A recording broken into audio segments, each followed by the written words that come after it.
Colin, thanks for joining me here on Teal Talk. Point per game for you so far this season with the Barracuda. That's what I see. How do you describe this season so far? Yeah, it's been great. I think definitely different group than last year, a lot younger, and a little bit of a learning curve the first few games, but I think we've really found our step as a team.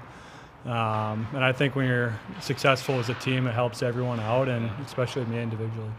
Last year, when you came here, you obviously had a lot of NHL experience, but this was a group that kind of needed leadership. And yourself and guys like Podorowski really did a good job. You went to the playoffs last year. What was it about assuming that role, taking that role? What were you told about, hey, we need kind of a leader here? And how did you do it? How do you continue to be a leader here? Yeah, definitely. I think for me, it's just with my game, do the right things every day.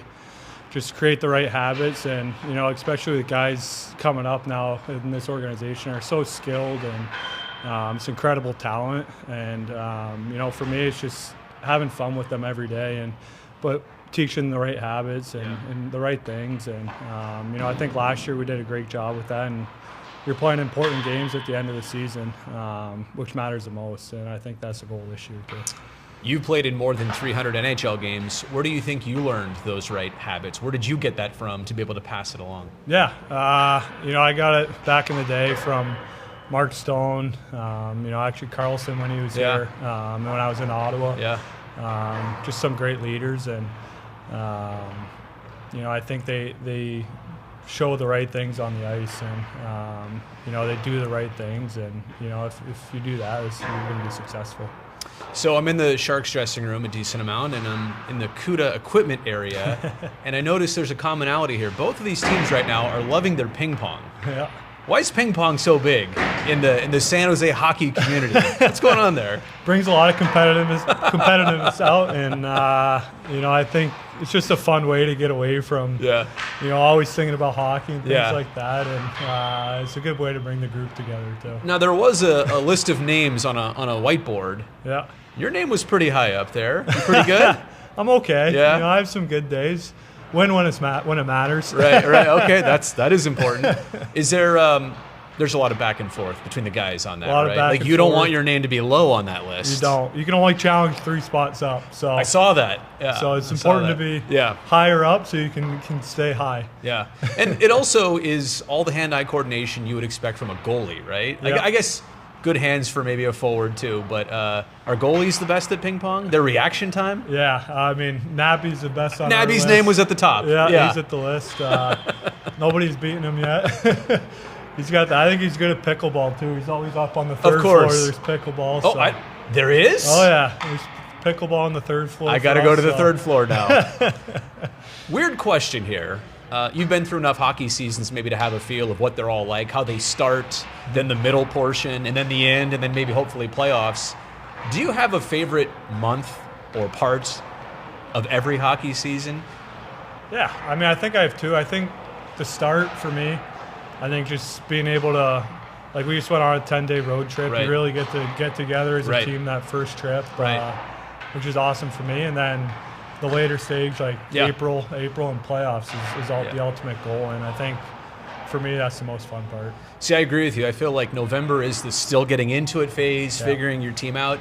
January is kind of like the dog days of the season, It's the grind it out, got to keep it rolling, but that's the kind of the dirty part of the season. Yeah, exactly. And I think for us, that's with a lot of young guys, I think that's just important to stay in it. Yeah. For guys that haven't been through that, so at least last year that was big for us. I think we slipped a little bit in January, February. So it's a learning curve. Yeah, absolutely. 323 NHL games, 130 plus AHL games. Like, both leagues pretty well. You understand. Help me get it. What is the biggest difference between the AHL and the American League? And how do guys make the jump in the best way? Like, when they get the chance, what's the best way to stick? Yeah, I think the pace. Pace is definitely a lot higher in the NHL. Guys are bigger, faster, stronger, really. They're grown men, I think. In the AHL, you still have a lot of young guys and coming into their bodies, where the NHL is just they're men. So I think that strength in front of the net in the corners, they're fast. So I think that's the biggest difference for getting that next jump and trying to stick. And so for me, that's what it would be. You obviously know what it takes to get a CUDA team to the Calder Cup playoffs. Where do you see your team this season? I'll ask you about, the goal of getting there in a second, but where do you see the team so far? We're early. How do you see things coming together here? Yeah, I think we're a super skilled team. I mean, we have so much talent from our young guys, like I've said. I think it's just about playing the right way. Yeah. I think it's tough to go up and down the ice in pro hockey. It's not the same as junior, so I think that's just the biggest learning curve for our team right now. When you get kind of a rotating cast of characters in the American League, and whether it's call-ups or guys you've traded for or sending a player away, and it's an ever-changing room basically down there. There are a lot of constants, but an ever-changing room. How does a group keep its culture start to finish? How does it keep its work ethic start to finish? How do you do that? I mean, I think there's some worse days than you think, but I think for us it's just sticking together as a group. Like, you might have a bad week, and you can't change what you're doing just because that 1 week. And I think as we have a group of leaders, like 8 or 9 guys, and we're always talking to each other and figuring out ways to help the team and stick together. And if you have those bad days, somebody's gotta bring that positive attitude, and then it brings the whole team up. So I think it's just, as a leadership group, staying together and being able to rely on each other. All right, last thing here, and we know playoffs were such a big deal for the CUDA organization, but really the Sharks as a franchise, like getting the American League team to a playoff series, a couple rounds last year, and to get that experience, it was a big deal. Is it almost the expectation this year that you have to get back to the postseason? Otherwise it wasn't fulfilled? Yeah, I mean, I think for me, anytime you play whatever league it is, playoffs is the goal, winning a championship. And obviously, I think last year we could have gone a lot further than we did. I think we had a great team. And Colorado was a tough opponent, though. That was a tough, well-played round. Really well played, and I think it leaves a little sour taste going into the summer. Yeah. So, I think we have a great team. I think this year we're almost more skilled than last year. So, especially with a lot of the young guys, and I think it's just about figuring out that right way to play, which we've been doing lately. And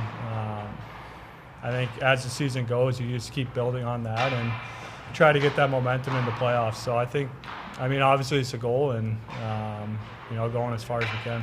Colin, I appreciate this. Great to have you in San Jose, whether it's with the CUDA or hopefully you get a chance with the Sharks too. Great to have you. Thanks for this. Yeah, thanks, Brodie. All right.